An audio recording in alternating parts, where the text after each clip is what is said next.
Selamat datang kembali di penelusuran kita. Hari ini kita mau bedah satu teknik yang menarik banget dari buku Leigh Loans, How to Talk to Anyone. Betul. Pertanyaannya gini, gimana sih caranya biar kita kedengeran punya kepribadian super yang asyik? Gitu padahal mungkin baru ketemu dan belum ngomongin hal yang penting banget. Iya. Kesan pertama itu ya. Nah, kita fokus ke teknik hashtag 11. Cara terdengar punya kepribadian super, tak peduli apa yang Anda katakan. Sumbernya jelas dari buku itu. Misinya, kita coba cari trik praktis biar Anda bisa lebih gampang klik sama orang cuma dari cara mulai ngobrol. Oke, siap. Nah, jadi ide utamanya itu gini, pas awal kenalan, cara kita ngomong itu seringkali jauh lebih ngefek loh daripada apa isi omongan kita. Menarik. Penulisnya ngasih contoh lucu nih soal pesen makan siang buat temennya Doti. Kalau ditanya mau apa, terus Doti jawab, terserah deh.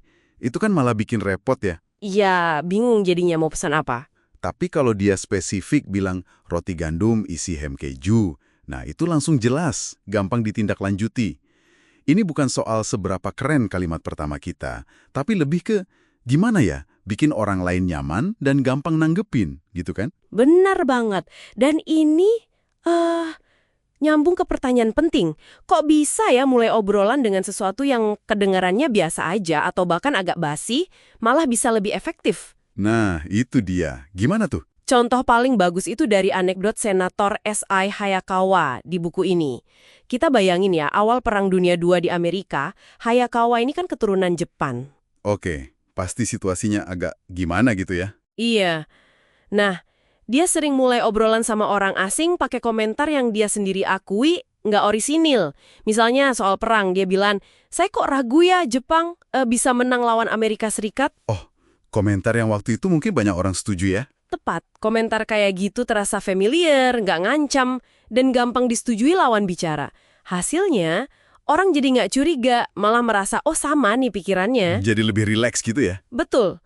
Percakapannya jadi lebih personal, sampai ada yang nanya soal keluarganya di Jepang. Dan dia malah diundang makan malam segala. Kuncinya itu, pembuka yang umum dan gak intimidatif bisa cairin suasana jadi jembatan awal gitu. Wah, ini jujur melegakan banget loh dengernya. Jadi kita nggak perlu stres mikirin kata-kata pembuka yang super jenius atau lucu tiap ketemu orang baru ya kan? Kayaknya sih gitu. Cukup observasi simpel aja soal situasi sekitar. Kayak komentar Hayakawa tadi. Atau mungkin kayak di teknik hashtag 10 ini, ngomongin lift yang lemot misalnya. Itu udah cukup jadi awal yang bagus. Iya. Berarti yang lebih penting itu gimana cara kita nyampeinnya dong? Nah, persis. Disitulah kepribadian super itu munculnya. Bukan dari kata-katanya, tapi dari energi di belakangnya. Energi ya? Kehangatan, keramahan, kontak mata yang tulus, senyum yang ngalir. Hal-hal yang juga dibahas di teknik lain di buku ini kan. Ini yang bikin beda antara komentar sederhana yang tulus sama sekedar basa-basi. Oke. Atau yang lebih parah, klise. Buku ini kan keras banget soal klise di teknik hashtag 30. Katanya, jangan sentuh klise pakai tiang 10 kaki pun. Kenapa? Karena kedengerannya males, nggak tulus. Ah, iya.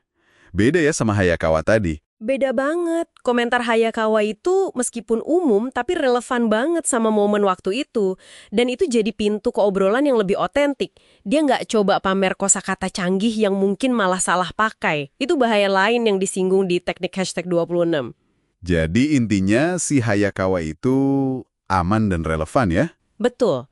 Dan disampaikannya dengan cara yang ngundang koneksi, bukan buat pamer pinter. Oke deh. Jadi kalau kita rangkum nih ya, terdengar punya kepribadian super pas baru kenalan itu intinya bukan soal adu jago bikin kalimat keren. Bukan. Tapi lebih soal gimana kita ciptain suasana nyaman, nunjukin minat tulus lewat cara kita ngobrol. Observasi sederhana soal situasi bareng, kalau disampaikan dengan hangat dan ramah, itu bisa efektif banget. Kayak si Senator Hayakawa tadi. Jadi lebih ke menenangkan ya, bukan memukau. Tepat sekali. Dan pendekatan ini punya keuntungan psikologis loh. 1, ngurangin tekanan buat kita sendiri biar nggak harus selalu tampil brilian di awal. Iya juga ya. 2, dan ini yang penting banget, fokusnya jadi bikin lawan bicara merasa nyaman duluan. Kalau orang lain udah rileks dan merasa diterima, koneksi itu bisa tumbuh lebih alami, lebih cepat. Jadi kita jadi super justru karena bikin orang lain nyaman ya? Nah, bisa dibilang gitu. Anda memancarkan kepribadian yang menarik justru dengan membuat orang di sekitar Anda merasa enak. Keren banget. Oke, ini jadi pemikiran buat Anda bawa pulang nih. Pas ketemu orang baru nanti, coba deh alihin fokusnya. Gimana tuh? Daripada pusing nyari kalimat sempurna yang mungkin malah bikin kita gugup, coba cari satu aja observasi simple soal situasi yang lagi dialami bareng. Apa aja? Eksperimen yang menarik. Coba aja deh. Siapa tahu hasilnya, ya, mengejutkan Anda.